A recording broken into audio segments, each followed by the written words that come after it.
welcome back. And so it is April 1st, and there's a lot of myths out there and a lot of things that we would like to bust. We thought, what better way to do an April Fool's Day kind of thing than to, bust on some of the health and wellness kind of myths that we hear out there. And that is what our friend Dr. Fred will be telling us today. And he has a lot of great information, and I think this is good for all people to hear. Thanks for being here. Thanks for coming down. Happy to be here. Thanks for having me. Yeah, absolutely. So some of the things that, we kind of want to, bust, so to speak, are some of the current fads. Right.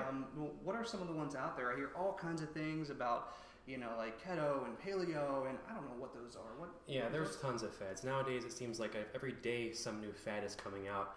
And, like you said, keto and paleo and these different, fixed type diets, and people try to do something where they're eating cabbage soup for like a month straight. And it's a lot of unhealthy things people are doing. And, one of my personal goals is to kind of sift through that chaos that you'd find on Google and promote some of the actual knowledge behind what actually works, what doesn't work. And here on April Fool's Day, it's a great day to bust some of these fitness myths. So what is like paleo? I always hear we're not cavemen. Right. And exactly, we're not cavemen. And so the paleo diet was based on the Paleolithic era, which was millions of years ago when people were nomadic, they were hunting, they were eating meat. Well, they were also dying at 40, right? And so my kind of problem with that diet, it's high in saturated fat, very high in meat, not a lot of grains, because people are saying, well, our bodies haven't adapted to become farmers. Well, we have adapted to become farmers. It's proven. Our bodies can process grains. I mean, people have gluten intolerances because some people can't process those grains. Otherwise, we'd all be gluten intolerant. So the paleo diet, it's a myth. So what is it? Keto? Keto. Keto. Okay. Yeah. The ketogenic diet, another unfortunate myth. The concept there is you put your body into a state of ketosis. Well, I see people all the time that come in on this keto diet that come in with hypertension because of it, high cholesterol because of it. Their whole body's completely out of whack because you're eating tons of saturated fat. You're putting butter in your coffee, which is ridiculous. You're using coconut oil, which please stop using coconut oil. It's terrible for you. It has more saturated fat than lard. And so keto, again, you'll lose weight with it. I'm not going to lie, you'll lose weight because you're depleting your body of carbs. When you take out the carbs, your body is forced to pull from its fat stores. But it's not healthy. It is not healthy. So don't do it. Where's this stuff coming from? Because you hear I don't know. I should write a book. Everywhere. Yeah. Right. Cause a lot of your information, it's coming from your research, it's coming from your experience, and then some of these diets, it's like, I saw an infomercial, and that seems like the thing to do. Yeah, a lot of this stuff, to be honest, whenever you see a fitness myth or a nutrition myth or a fad, it's based on a kernel of truth. They'll take a research study and, maybe done in lab rats. And if it shows a little bit of benefit, all of a sudden, there's books, there's TV commercials, there's all this stuff because they want to make money off of it. And, in my opinion, save your money and eat natural, real food that's, greens and grains, lean proteins, healthy fats. We can talk at length about that, but that's the idea. Okay. Hey, Doc, I got a question for you from Yes. Duncan McLean. Is keto like the Atkins diet? That's a great question. So they are very similar. The question was, is keto similar to Atkins? They're both inherently, the idea is carb depletion. So yes, they are very similar. As far as the exact differences, I can't speak on that. But whenever you eliminate carbs from your diet, your body needs carbs for energy. You ingest the carbs, those come in as glucose. Your body processes that glucose and utilizes it for energy. Well, if you're eating no carbs, you're really doing yourself a lot of harm. You get what's called the keto flu, the lack of carbs in your body. You feel like total crap, and it's just there are better and healthier ways to go about this. So speaking of carbs, one of the things I kind of wanted to touch on is we hear a lot of multigrain versus whole grain. Right. What's the difference? How much is that? So don't be fooled by this myth, right? The idea of multigrain, you'll see it all over the grocery store shelves. You'll see it at restaurants. Multigrain does not mean whole grain. Whole grains are grains like quinoa and amaranth and brown rice, anything that's whole wheat, things like that of that nature. The difference is this. When you have a whole grain, you have the bran, you have the endosperm, you have the capsule around that grain. That contains all the fiber, all the protein, all the good stuff that you need. When the bran's been stripped of that, then it becomes not as healthy for you. And so multigrain could mean, hey, lots of non-whole grains in this product, but it's not as good as whole grain. So we're looking for whole grain. Kind of exactly. Not so much multi-grain. So then does that kind of like feed into gluten and how, we eat gluten and we process gluten? Tell us about that. So people, another big fad nowadays is gluten-free. 20 years ago, where was this diet, right? Or where was this concept? The issue with gluten-free is obviously if you have celiac intolerance, you should avoid gluten. Or celiac disease. If you have gluten intolerance, you should then also avoid gluten. Other than that, gluten is fine. Our bodies are able to process this. And gluten is basically everywhere. So what I tell the folks is unless you have an intolerance or a disease, save your money and buy the regular version. It's, you'll know your body and if things aren't, quite right in terms of your digestion. And if so, try to figure out what's causing the problem. Okay. Does that something that could comes up over time? I know I don't want to get into what celiac disease is, but how would I know? So the physiological perspective or the biological perspective on this is as we get older, our bodies do change. And some folks, as they age, begin to lack the ability to process certain foods.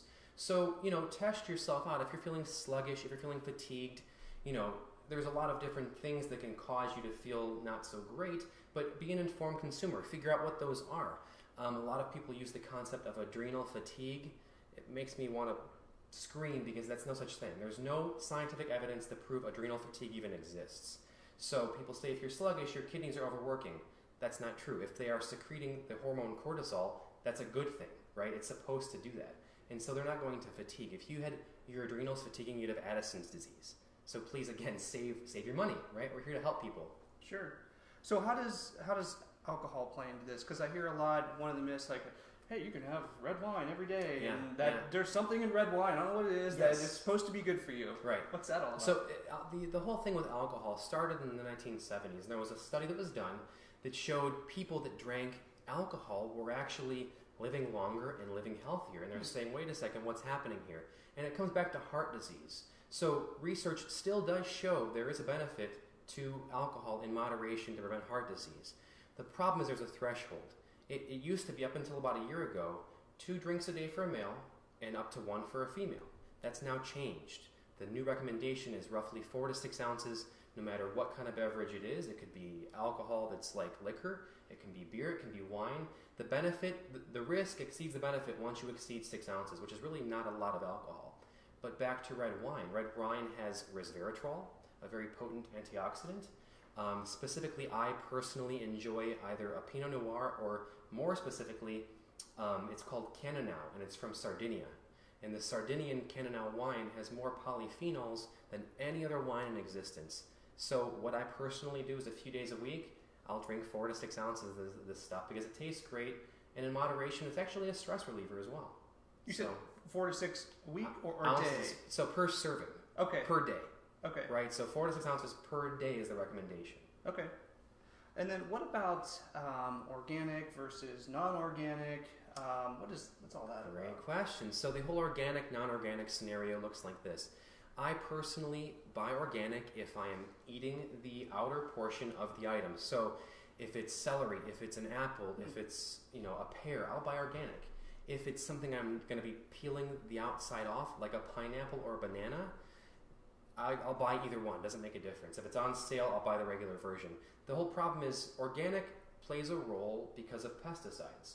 And so if crops are sprayed, I don't want to ingest those pesticides. Mm-hmm. No matter how much you wash that apple off, it's still going to be in there. Especially in little things like blueberries and blackberries and raspberries, because it gets inside those little crevices. Mm-hmm. Even coffee, you'd be surprised how commercial coffee, like stuff you'd find at Dunkin' Donuts or at McDonald's or Maxwell House Coffee, has a lot of pesticides in it. So I'll buy organic coffee just because I want to personally avoid those toxins, and that's the difference. Basically, buy organic for the most part, but if you're not going to be eating the outside of it or it's minimally processed, you're okay. Okay. Yeah, that's a great way to think of it. I never kind of put it in those terms. You know, don't eat the outsides, and if you are, then organic. So does that kind of play into GMOs then, or what are GMOs? So a GMO is a genetically modified organism, and a lot of things you'll see on shelves say non-GMO. I saw a water bottle that said non-GMO. Give me a break. Right, of course. Yeah. So GMOs basically are good. Our culture has modified certain items to our benefit. I mean, if we didn't modify bananas, they'd be like this large. And so scientists have modified these, items we consume for our benefit. There is absolutely no research currently that I've seen that shows GMOs have any harm whatsoever to a person's body. So, I mean, non-GMO, awesome. Am I going to pay more for it? No. Oh, wow. That's pretty cool because everyone, like you always tell, like, no, stay away from GMOs. That's ridiculous. You're just eating science. Look at the research. There's no frankenfruits. It's not a thing. Okay. I mean, you're just better off eating fruits. Right. Exactly. So great. So, what other kind of myths are out there that we should be aware of? Some of the things that I've heard recently, people ask me, "Oh, will lifting weights stunt my child's growth?" Oh yeah. And I've heard that my whole life, and it's a myth. Strength training, when done properly under supervision, is beneficial for bone density at absolutely any age. So the amount of weight your child would have to lift would be virtually impossible for them to do any harm to the epiphyseal plate, which is your growth plate. So that's one thing I hear all the time. Things like plastics, right? So here's a plastic bottle. You'd be surprised about the scenario with plastics. You'll look for a little number in a triangle on the bottom of your bottle. You want to see 2, 4, or 5. If you don't see those numbers, it's not good for you. Plastic tends to leach things. Even if it's BPA free, BPA's sort of step cousin or whatever is BPS. And it shows the same problems, estrogen-like activity, which we don't want to put in our bodies. Our oceans are full of plastic. It's appearing in our seafood recently. I mean, research has been showing that seafood is littered with plastic, especially items like oysters or mussels or clams where you're eating the entire organism, because those seafood creatures are ingesting those plastics. They go mostly into their stomach and you're eating the whole thing. So I would advise to eat those things in moderation. But when it comes to plastic, just because it says microwave safe doesn't mean it's microwave safe. It means it won't warp in your microwave, but it's still going to leach those items. So in terms of plastic, be careful is the word of mouth. So there really is no such thing as microwave safe when it comes to plastic. No, there really isn't. Okay, No, it might look good, but like at that chemical level, stuff is getting into your food. It's right? still getting in. Okay, it's still getting in there. Yeah. I've heard all kinds of different things over the years. How much protein should I be consuming? That's a very common one. And if you walk into a local store, they might say, "Oh, you need 100 grams and whatever, and you drink all this protein." You don't need that much protein. You need roughly 1 gram of protein per kilogram of body weight. What that is about half of your weight in pounds. So if you're 180 pounds, it's 90 grams of protein daily. It's all you really need to maintain lean muscle mass. Okay. They say, what about protein timing? Should I rush and drink it before before the hour of post-workout? That's not true either. Nutrient and macronutrient timing shows that your body will absorb that protein up to 24 hours after your workout. So another myth there is you can have really that protein whenever you'd like. Can you talk a little bit about about macros and kind of what that is? And I hear all these different ratios that we should be following. I don't know what to follow. So it depends what your goal is. So a macronutrient are those larger nutrients like the proteins, like the carbohydrates, like the fats. And essentially, each of those macros derives a certain amount of calories per gram, fat being the most calorically per gram. Essentially, you want to try to make your diet usually a little bit higher in protein because that'll help satiate you longer. A little lower on the fat side because, again, it's higher kilocalorie per gram. Depends on what your goal is. If your goal is weight loss, watch the fat intake. If your goal is muscle gaining, increase your protein intake. So it really depends on the individual. If you're preparing for a marathon, well, you better up those carbohydrates a little bit. So in terms of the macros, that's sort of the picture on that. Okay. And then what about, I hear a lot of things about when it comes to exercise itself, and is it high impact, is it low impact? Like, what general things should we be thinking about for just overall health? Not trying to, no major goals one way or the other, but a normal person, what would they do? Yeah, so the recommendation from the American College of Sports Medicine, and this is what I advise, is 5 days a week for at least 30 minutes a day. And 3 of those days should be cardiovascular intensive. So what that means is, doing a heart rate-based protocol where you're seeing peaks and troughs in your heart rate. You want to achieve a certain level of heart rate, roughly 80% of your maximal heart rate, to get that cardiovascular benefit.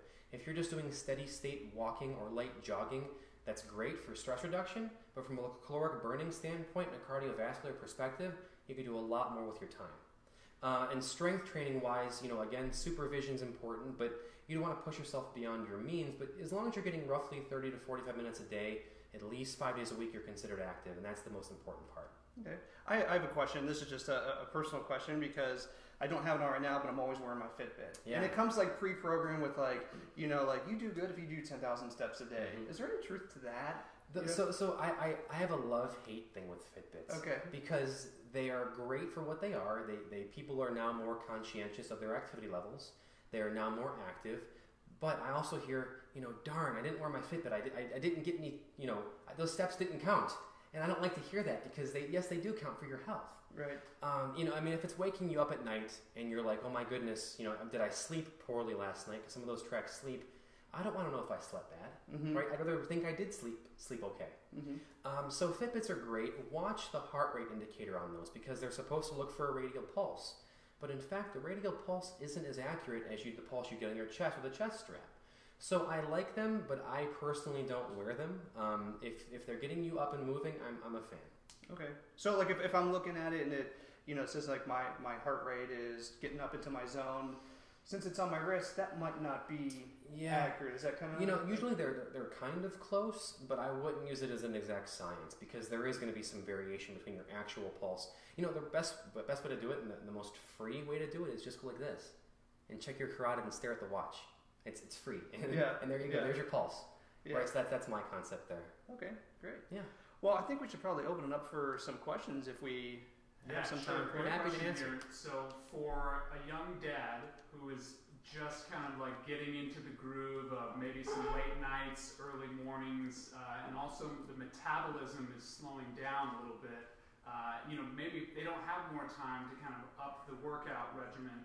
What would you recommend, you know, via diet, via lifestyle to kind of, you know, make sure that waistline doesn't start to get away from us? Good question. So, you know, for someone that's busy, for a new dad, right, like he mentioned, you're busy, you have to go to work, you have kids. I have 2 kids myself, and they're both under 2. One's actually not even 2 months yet. Oh, wow. So I get it. Congratulations. Thank you. It's crazy. I understand. The idea is you need to get those 30 minutes in per day, but you can break it up. You can get 15 in the morning, 15 in the evening. Doesn't matter as long as you get the total time in. What's more important is the intensity of the workout. So if you really go at your hardest for a certain period of time, and that's usually done by the talk test. If you can sing while you're exercising, it's not hard enough. Oh, you want to be able to be labored. Okay. And so the idea there is, you know, it's not about finding time, it's about making time. And I always say that. If you have to get up a little bit earlier, if you have to go to bed a little bit later, if you could just find time to get it into your day. In terms of staying healthy, staying lean, if you're really busy, really it comes down to calories. And whether those calories are Snickers bars or, you know, green beans, there's still calories. So when it comes to weight loss, you must be in a caloric deficit to lose weight. Obviously, it's not rocket science. The magic number is 3,500. That's how many calories you must lose to lose a pound of mass. So if you're in a caloric deficit of 500 calories per day over the course of 7 days, well, there's your pound lost per week. Oh, wow. Okay. And that can come in the form of restricting your caloric intake, increasing your metabolism through exercise, or kind of balancing the two. That'd be the ideal scenario. So, you know, you have to try to really just get up and make the time. And I'm happy to help with that endeavor. So, okay. Yeah, great. One more question here. Juice cleanse to detox. Are they good to lose weight? You know, are they an effective strategy? What are your thoughts on juice cleanse? Good question. So detox, I hear that all over the place, and I just, what a terrible, terrible word, right? Right. Your body is natural at detoxifying. You're breathing. We're detoxing right now as we're breathing, right? You actually burn calories by exhaling, believe it or not. You know, our kidneys are functioning, our heart is beating. We are naturally detoxifying our own bodies. You cannot detoxify yourself through a juice cleanse. You will lose weight on a juice cleanse. Why? Because you're eating only juice, right? And the whole idea of like the intermittent fasting, another big thing that I hear that's a total fad. Intermittent fasting means you're closing the window of time you consume food. If you don't eat until 11 and you stop eating at 5, well, you're only eating for 6 hours. Yeah, you're going to lose weight, right? But I tell folks, you should be eating within an hour of waking. That jumpstarts your metabolism. It gets you burning food. If you're fasted for too long, once you consume those calories, you're going to retain them. Your body goes into starvation mode. Just don't eat after, 6 or 7 p.m. Don't be eating late night. Then when you wake up at 6 a.m., you fasted for 12 hours. there is your fasting. Oh yeah, that's a great way of thinking about it. Yeah, and so it's kind of like you want to be able to be informed, be aware, but just be active. Make sure you're consuming calories that are good calories, and that should really be your basic premise. One more question here. What is the best way, in your experience, working with your clients, to quit smoking? So usually people that smoke, how to quit is there's a couple of things at play here. It's a very strong mental addiction. I mean, the nicotine is an addiction. It's a vasoconstrictor, but it's also an oral fixation. Smoking helps reduce stress because what are you doing? You're taking a deep breath. You're breathing. You're taking a deep breath, right? And so you're relaxed when you're smoking because you're breathing. I love a protocol I call it the 5-6-7 protocol, where you inhale for 5, you hold your breath for 6, and you exhale through pursed lips, nice and slow, for 7 seconds. That'll help you reduce your stress. But as far as smoking cessation, maybe have a piece of gum, have a straw. Do something to get your mind off of it. Go for a walk, right? It's springtime now. Get outside once the snow melts tomorrow and get moving. And so, as far as addiction is concerned, you really have to be on your best behavior and make sure there's nobody there that's sort of enabling you. That's, don't go to a bar where there's smoke around you. Get out of the environment, and that'll usually help. What's the best way to get in touch with you if someone really likes what you're sharing here and they maybe want to do like an initial meeting? What's the best way to get in touch? So to get in touch, the best way is through the website, and that's thefitnessdoctors.com, and it's doctors plural with an S. Once you go there, you'll see a contact form. You can fill it out. It comes right to me. My personal email is fred@thefitnessdoctorsplural.com, and I'd be happy to answer any questions people may have. I'm here to help, and so feel free to ask me anything you think. Well, great. Well, thanks for coming. I think we filled up our time very well. I mean, we can sit here and probably talk forever about a million more questions, but we'll save that for next time. So yeah, thanks a lot, and thanks for joining us. And yeah.